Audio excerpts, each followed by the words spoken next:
So before I introduce our esteemed speaker today, I will give you a just very quick contextualization of today's event. It's part of the Transnational Feminism, Solidarity and Social Justice project, which is a new project founded by the Open Society Network.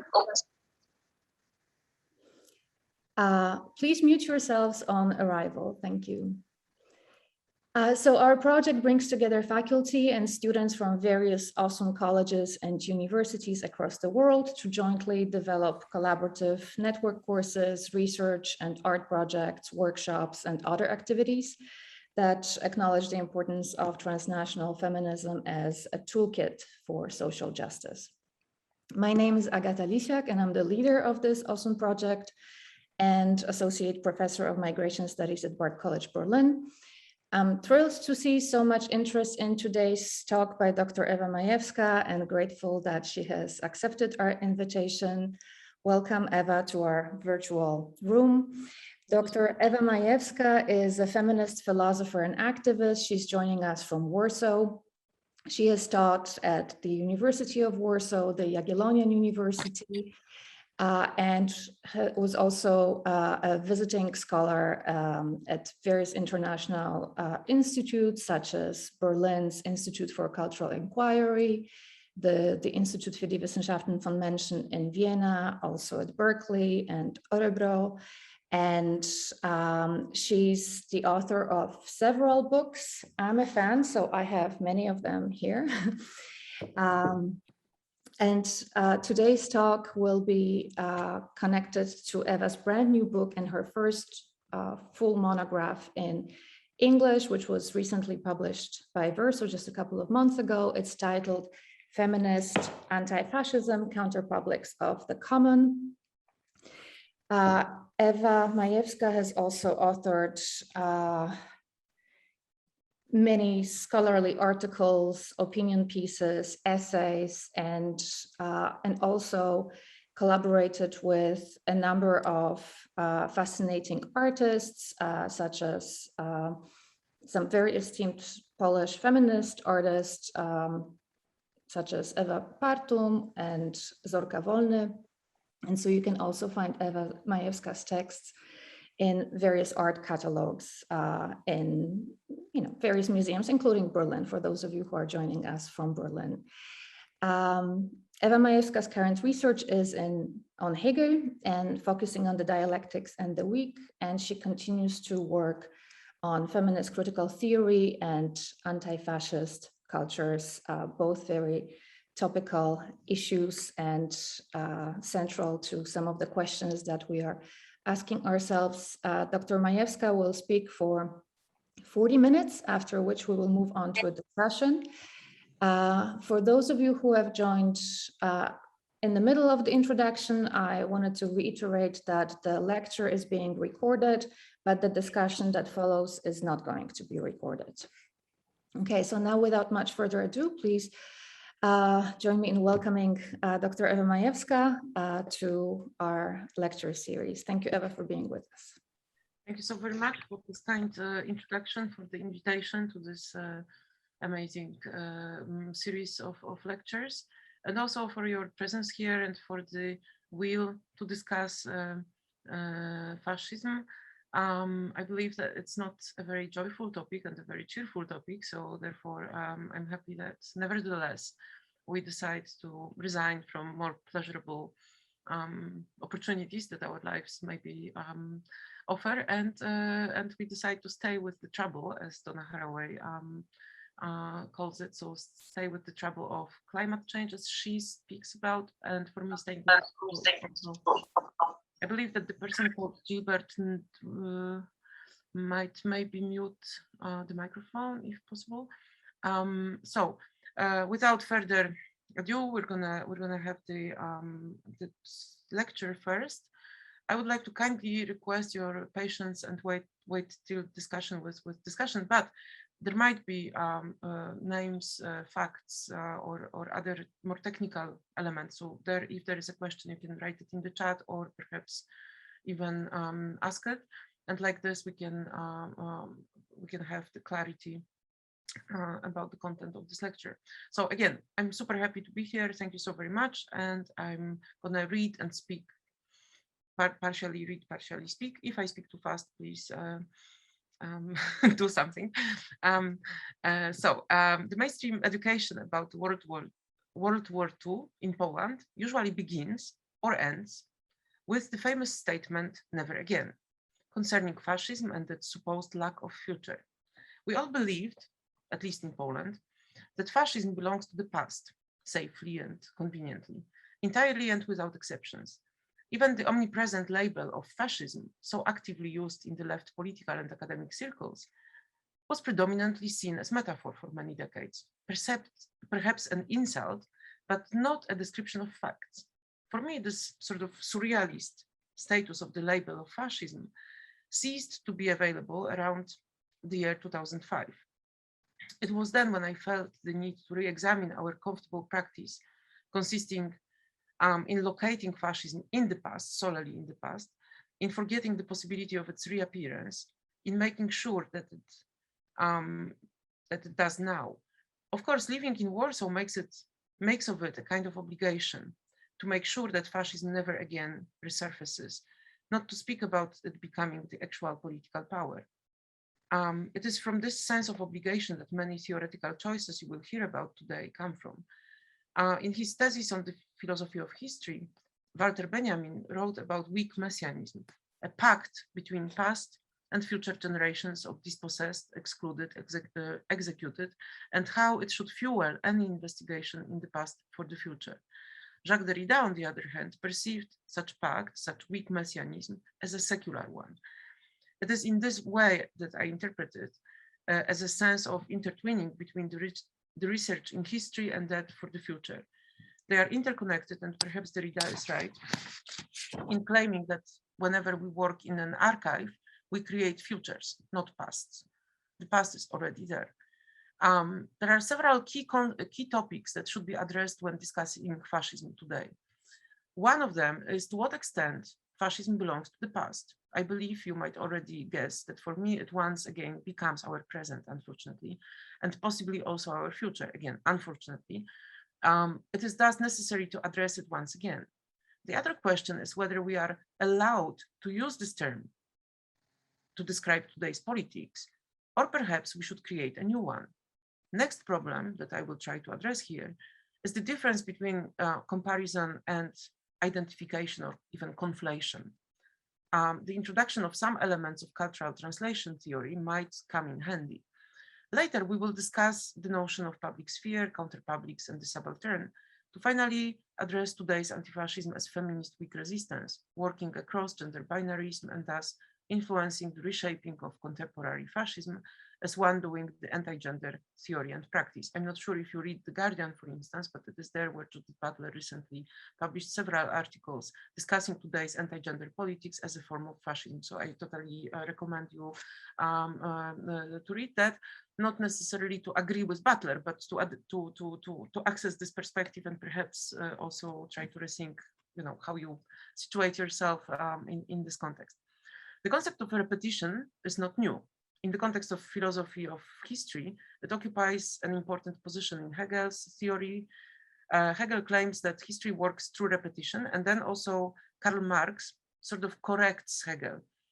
He speaks of a repetition as being always shaped in the form of first as tragedy and secondly as farce.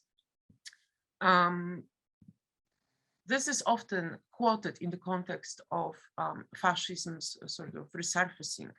And until recently, it has been usually perceived as a good perspective. So therefore, we have seen the historical fascism, especially the Third Reich Germany in the 1930s and 40s, as the tragic version of fascism, and then the contemporary forms of right-wing regimes as a kind of farcic, humorous sort of repetition. But I believe since a couple of years now, we have stopped laughing, basically. So my question is to what extent we can still use the Hegel-Marx connection of repetition as tragedy and then as farce, or whether we should become slightly more serious concerning the supposedly farcical today's forms of right-wing politics. So Boris Buden, a post-Yugoslavian, I would say, a theorist who lives in Berlin, so you might have come across his lectures or texts, was one of the first people to invite me to discuss the questions of fascism. So in the Volksbühne, for instance, in 2017, I believe we had this quite interesting discussion concerning whether we should discuss fascism or whether perhaps we should work on another term.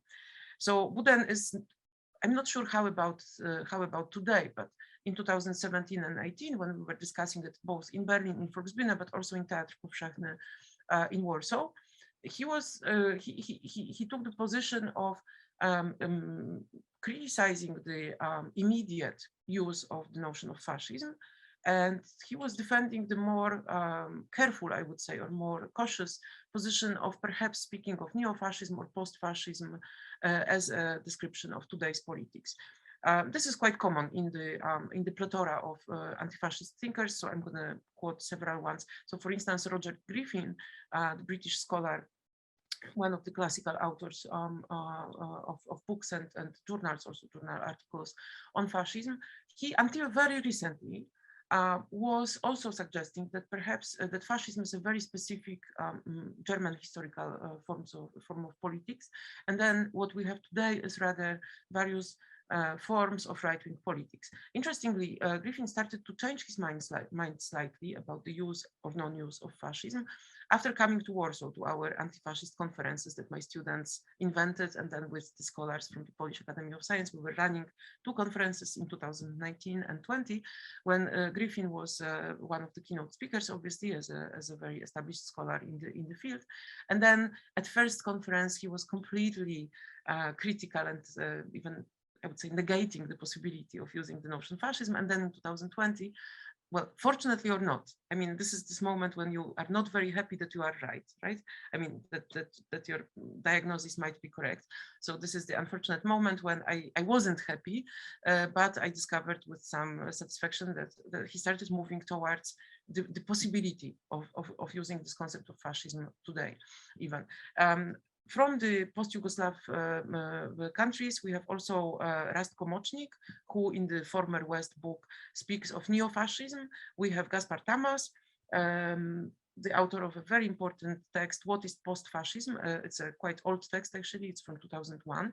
So then he also warns against an immediate use of the word fascism, and he speaks of post-fascism as being a weaker, less dramatic, I would say, form of fascist politics. He published his text in Open Democracy. It's still available online, so you can totally check it out. I would say it's a classic. So for him, the post-fascist politics has one common point with fascist politics, which is that basically it's a rejection of the Enlightenment premises of rational, secular society with democratic government. So this is the common denominator, and then almost everything else is different. So the need for careful crafting of historical comparisons is an obvious element of any research, obviously, into the past, including that aimed at discussions of fascism's possibly present appearances. Marx's addition of the tragedy-farce distinction was an important step on the way. So basically, I'm trying to now suggest the necessity of making a difference between comparison and assimilation, identification, or even conflation. So my aim is to compare today's politics with fascism and to very carefully diagnose certain points which I think are common. So my position in this debate over whether to use or not use the notion of fascism today, my position is that basically we should avoid constructing new notions when old notions are sufficient. So therefore, I would say that we can perhaps, if we want to be more modest, we can speak of fascist tendencies today. And like this, we will not lose fascism from our horizon, from our side. We will keep it, and yet we will be capable to show distinctions, obviously. So that would be my position. So Marx's addition, when he speaks of tragedy and farce, is a useful one. However, today we start laughing, as I mentioned, right? So therefore, the repetition, the comparison cannot be formed on a neglect of the seriousness today's ultra right-wing politics. So here, here I approach the question also of margin and center. And I would like to make a reference to bell hooks and her idea of the feminist theory from margin to center, where she speaks of the what she embraces as a richness of epistemology of the oppressed, of the marginalized. I think it's a very important addition to feminism, to political theory, but also to philosophy, to see the margin as a possibly richer, more perplexed, more complex, epistemology, as the one that is available from the core. As I happen to be the translator of bell hooks into Polish, I find this book particularly important because it was the moment when we started to speak about class again. So interestingly, bell hooks was obviously an African-American feminist, and therefore she's mainly perceived via the context of race and gender intersection, which is obviously not wrong. This is a possible reading of bell hooks. But then in Poland, the reintroduction, or the introduction of bell hooks' perspective into Polish context, of Polish debates about feminism, allowed to introduce class politics. So somehow we were too afraid to discuss about the class composition of our society, as probably in many post-communist countries, where there was this doubt that if we even use the word class, we immediately jump into communism, and it created, a huge controversy, as for many political thinkers, for many philosophers, communist legacy was a resource that they never wanted to address again. So therefore, somehow it so interestingly happened that with bell hooks and with the introduction of the intersectional perspective of class, gender, and race, we suddenly started debating class. And for many Polish students that I taught with bell hooks, it was more important to discuss the legacy, for instance, of the feudal peasantry, so of the serfdom. So bell hooks led to discussions of the people, of the serfdom, of those economically marginalized, and of course also of racialization, ethnicity, ethnic conflicts, etc. But this was, I would say, the second layer. First was the class. So obviously you might understand already that for me the class composition of societies and basically the economy is an important factor also in the diagnostics of fascism. I hope this is already visible, but it's also important to emphasize that this perspective of the oppressed, the perspective of the margin, although I'm smiling, which is probably a part of my gender, socialization, although I'm smiling, I cannot say that this diversity, this margin, this richness of the epistemology of the margins comes with pleasure or joy. It is actually, and this is a lesson we have from Marx, from Rosa Luxemburg, but also from bell hooks, and from Chicana feminists, and basically all those feminists who have been shaping the intersectional paradigm for today, we learn that the lesson of diversity is a painful one. It has been literally sometimes crafted on the bodies of those excluded and marginalized. Therefore, although it might seem like a joyful plethora of perspectives and fates, life stories, it in fact is often driven by post-traumatic stress disorder and other traumatized histories.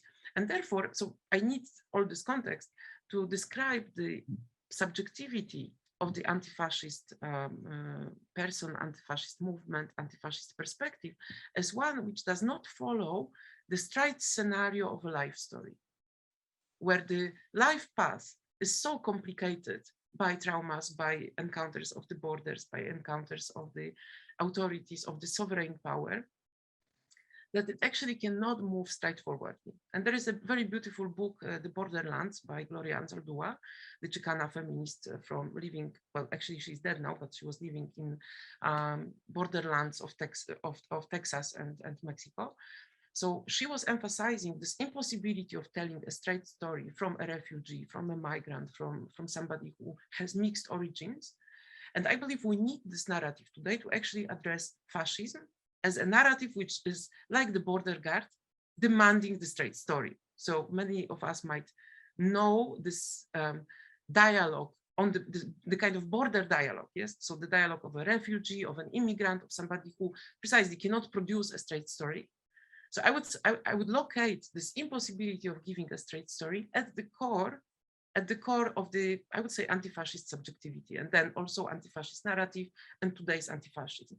So it is an impossibility that defines it, an impossibility to give the straight story. The story of a refugee, the story of a marginalized subject is always a perplexed one. And then it is also so it is formed by the heterogeneity of the origins of the bloodlines, we could say, of the heritage.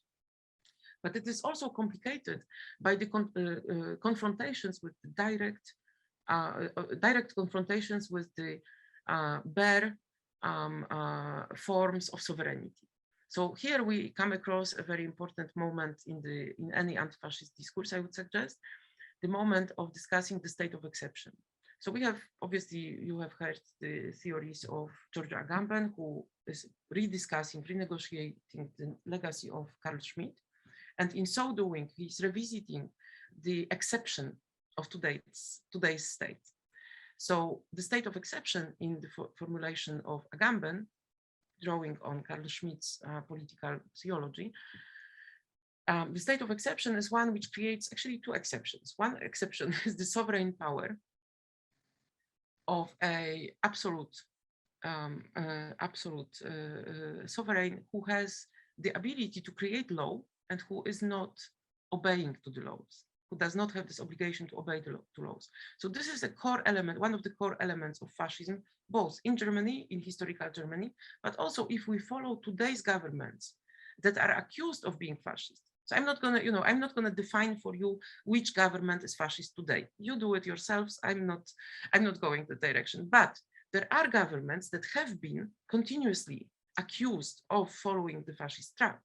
And those governments very often repeat this scenario of creating the exceptionality of the institutionalized sovereign. So therefore, of omitting or neglecting or diminishing the legal powers and the juridical powers, and creating the executive as the strongest aspect of state apparatus. So this proceeds in Poland, for instance, by means of limiting the power of the courts, of the Supreme Court, of other courts, and strengthening the powers of the government and of the president. So the executive power. So in the threefold composition of power, as we know from Montesquieu, suddenly the executive becomes the strongest. So for me, this is one of the elements that allow to diagnose fascist tendencies, at least, or fascist regimes, if we want to go, all the way. But if we want to be more modest, we can always say this is beautiful. So so one exception is the institutionalized power, but then the other exception is obviously the refugee, who is being defined as the other of the community, and then stripped, like in the salami way, stripped of all the rights, and by the end also the right to live. And this situation of refugees is obviously the most dramatic in the Mediterranean, in the border between Mexico and the US. In the Polish East border today, we have refugees being hunted in the forests between the border guards of Belarus and the border guards of Poland. So there we can speak, actually the state of emergency has been introduced in the stripe of 30 kilometers of the Polish eastern border. So I'm not kidding, this is an actual situation we're talking about. And over there, what is and I believe this is the exceptionality and the high value of Schmitt's narrative, and then also the narrative of Agamben and other critics of Schmitt, Walter Benjamin included. The importance is that between the person and the authoritarian power, there is no mediation. So a citizen is somebody who is, I would metaphorically say, wrapped in different layers of mediation. right? If we are a citizen of a country, we can try to go to court, to the police, we can try to use different institutions to support us. We can also claim our rights. We can say, okay, here is the constitution, I have the right to, I don't know, remain silent or something else again. So basically there are those mediations that somehow modify our contact with the Leviathan, we can say metaphorically, right? And we don't feel the bare hands of the Leviathan on our skin. This is basically the difference. So the citizen has some layers of protection, I would say, protective measures of mediation of this contact, while somebody who is a refugee or a person declared illegal in a territory of a state is somebody who unfortunately risks the direct touch of the sovereign on their life.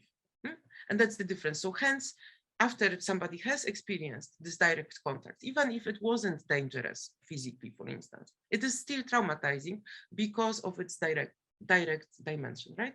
So the state of exception that we are, Agamben claims we are living in, obviously is unequally distributed. It is not that each of us is a refugee. I must say it over and over again. Several scholars and theorists in the last years have been, for instance, because of the pandemic, sort of building this equal narrative of everyone is a refugee. No, I don't think so. I have a citizen of a country, so although I'm in many ways excluded in my country, still I can claim some rights that the refugees in the forest of Białowieża cannot claim, for example, right? So it's also important to see that the subjectivity of the possibly anti-fascist is a diversified one, is a hybridic one, is a differentiated one. It's not that we are all the same, unfortunately, because it would be nice if we were, maybe. But unfortunately, we have different accesses to rights, and we have different situations in confrontation with the institutions, and therefore we cannot claim the same measures of mediation in our contact with the sovereign.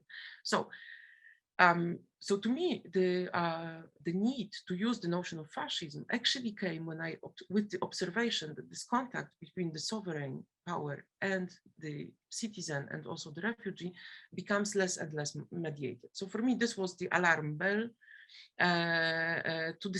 to start claiming that we can use the notion of fascism today, even if there are different degrees, there are different measures, different methods of executing this political framework. Then anti-fascism,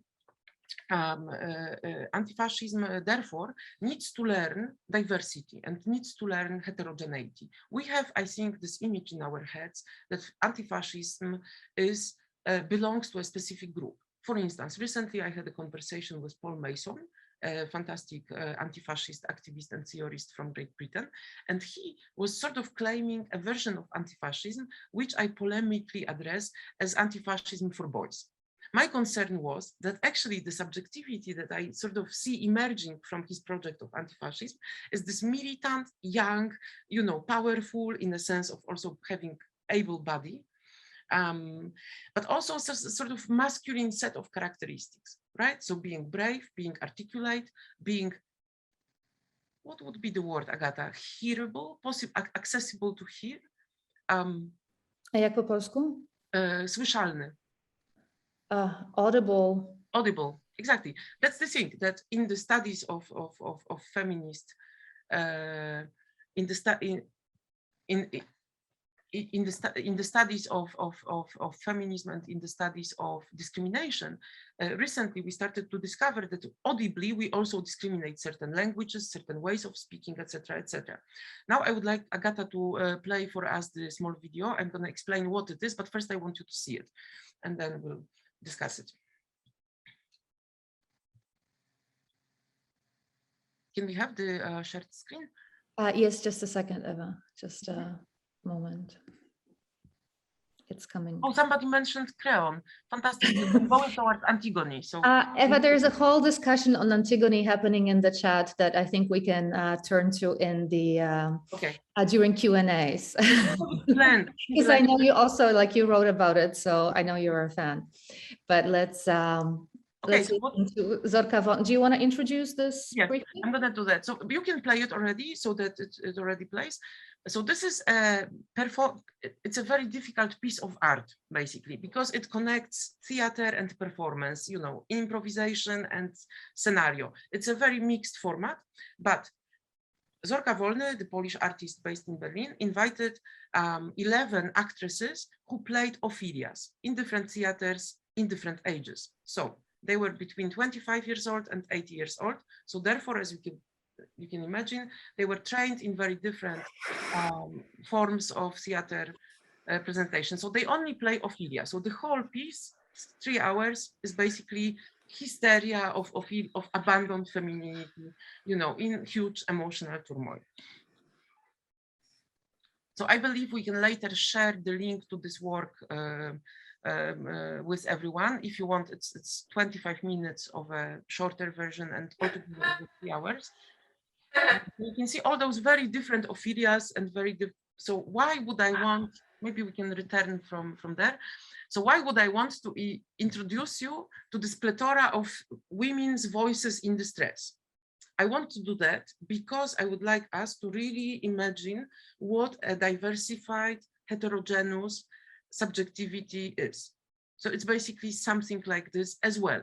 It is the rational, you know, somehow orderly speech. I'm not sure if I'm performing it, but definitely what Agatha did in the beginning was very rational. What I'm doing now is slightly more diversified, but still it is following in some way the, let's say, academic speech. And yet the voices that we should hear, but somehow we cannot hear on a daily basis in the political agency, are voices of very different people in very different emotional states. But also those emotions might simply happen, or they might be our projections on, for instance, other languages, right? If we hear somebody from another culture speaking a very different language from ours, we might project on their language and linguistic behaviors emotions that are absolutely not a part of the person's current state, and yet still we imagine them because if somebody spoke like this in our own language, it would mean anger, sadness, or something else again, right? So those emotional projections on the other are a very common thread, especially in Western countries, but probably also in every other countries, as we know from anthropology and anthropological studies. So therefore, those Ophelias were meant here to create this atmosphere of a plethora of voices, of which some are difficult to comprehend. We might not exactly understand what they mean, etc., etc.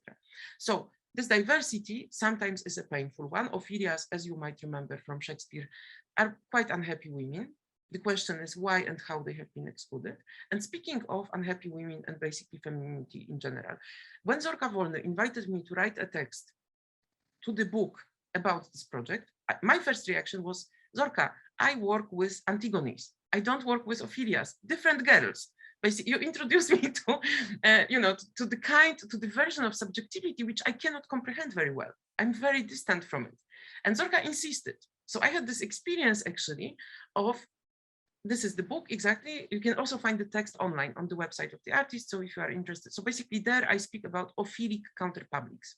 And what I mean by that is precisely a negotiation of what kind of discourses we can hear in public sphere. So now we come towards counterpublics. So counterpublics is a notion created in the early 70s, 1970s, by Alexander Kluge, whom you might know also as a filmmaker. Basically the crazy filmmaker who wanted to film Capital, you know, Marx's book. So that's the one. So Alexander Kluge and Oskar Necht, they wrote together a book about, it's called Public Sphere and Experience, a very important philosophical notion, underrated by far. And there they write about public spheres of the workers, of the factory workers and industrial workers. And this is a very interesting moment because it is maybe one of the first times ever in history where theorists of the Western origin discuss about publicness and public sphere of those who work, of those who are involved, therefore, in fulfilling basic needs, right? Somebody who is obliged to work clearly has to take care of their survival, biological survival. So he or she or them are, by definition, the opposite of what Aristotle and everybody else almost after Aristotle until today diagnosed as a political subject. So in Aristotle's political theory 2,500 years ago, and still very popular, interestingly. So when we speak about fashion, this is the guy who never gets out of fashion. So in Aristotle's political theory, the public sphere and the public debate is one in which who can be involved? Only those who do not have to worry about their basic needs. So these are white men, free people, not slaves. By the way, for Aristotle, a slave is a tool. It's not a human being. So it's a very atrocious political theory, unfortunately. Obviously not a woman, because women, even the aristocratic women, are involved in the reproductive labor or can possibly be involved. So therefore, no. People with education, with money. So as you see, only 1% of the population, perhaps, and I'm referencing here the Occupy slogan of we are the 99%. So basically 1% of the population maybe can participate in public sphere. So obviously with time and with the historical development of democratic political theories and political practice, this participation in the public sphere is spreading, is bigger, is more diverse perhaps, but still it is quite restrictive. And still, if we see somebody in the parliament who is breastfeeding, for instance, and speaking, there are controversies, right? So what I'm trying to signalize here is that the public sphere is quite exclusive, and therefore this notion of counterpublic comes in quite handy as a notion depicting the oppositional spheres where public matters are discussed. But what kind of public matters? Obviously, those connected with labor and work. So for a feminist anti-fascism, it is obviously super interesting to have a notion that embraces politics and labor together, and counterpublics is a notion that allows that. So counterpublics being the oppositional public sphere of those who are excluded and marginalized for whatever reason. So it can be workers, it can be women, it can be queer people, it can be people of ethnic minorities, for instance, all kinds of those who historically have been deprived of access to public sphere have been parallelly creating counterpublics. So therefore, counterpublics are not only, so it's a very nice form of anti-fascism, because normally anti-fascism is accused of being reactionary, right? A very common accusation is that fascism is first, and then anti-fascism is solely a reaction to fascism. So counterpublics have been created as long as humanity has been there, basically, and started producing political entities, right? So since the very early beginnings, obviously there was the school of Aristotle and the court of, I don't know, Alexander the Great, but then we would have also the garden of Epicurus and the walks of Socrates and his gay colleagues, and all kinds of alternative versions of the same, of the discussion of the common have been created. So in the later political theory, Nancy Fraser and some other feminist theorists have been using the notion of counterpublics to depict feminism as a counterpublics.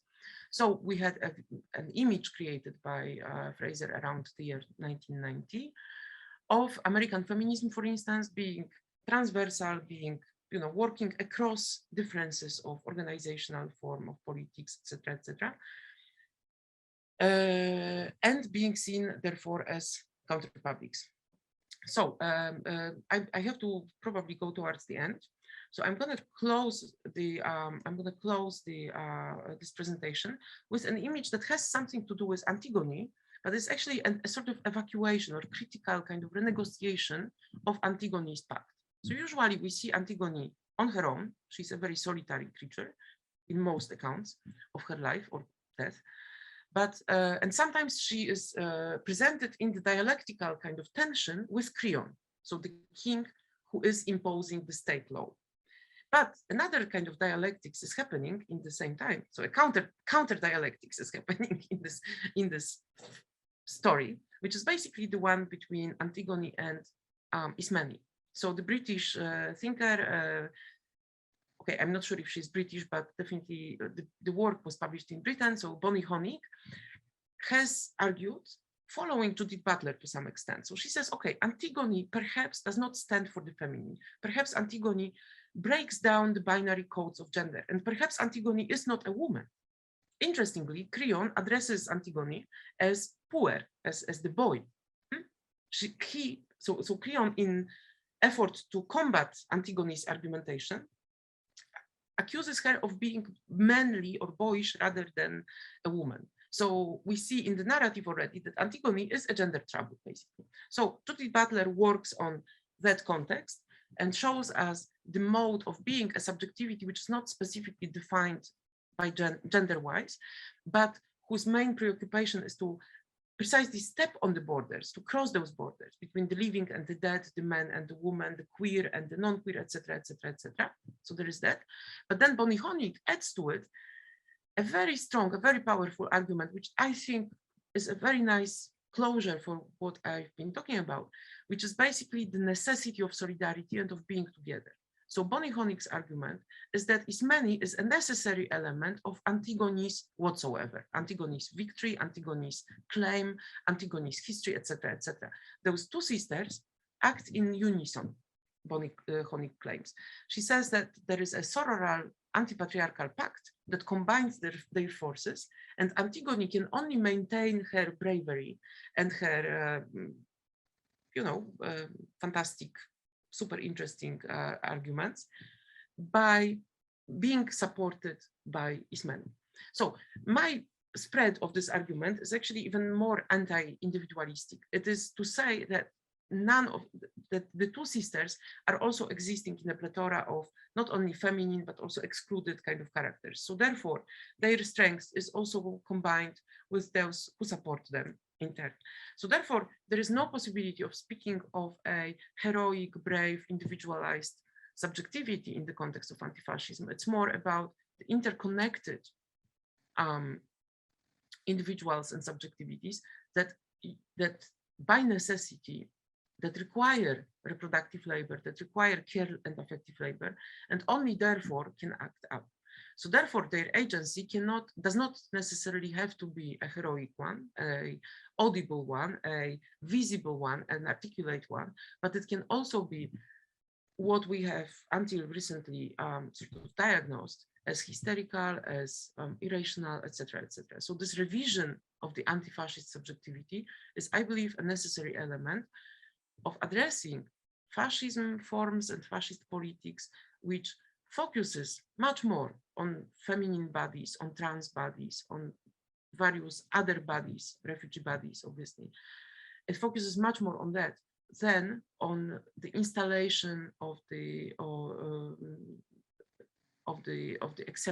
state of exception as such. So my argument in the book and later is that basically this anti-genderism, anti-refugee politics, racism, obviously, and all those forms are today much more vital expressions of fascist politics. And therefore, what we need is an anti-fascism which works transversally across divisions, but also works transversally across this notion of individual agency, which we are so attached to. We have to revise that.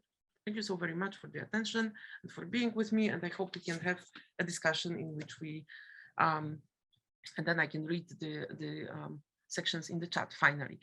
Thank you so very much. Thank you so much, Eva. It was absolutely wonderful. Thank you for the generosity with which you sort of led us into the very careful and complex thinking that you've been doing for many years now. And your talk was a wonderful glimpse into some of the main issues that you discuss in your book. I'm going to link to your book here in the chat box.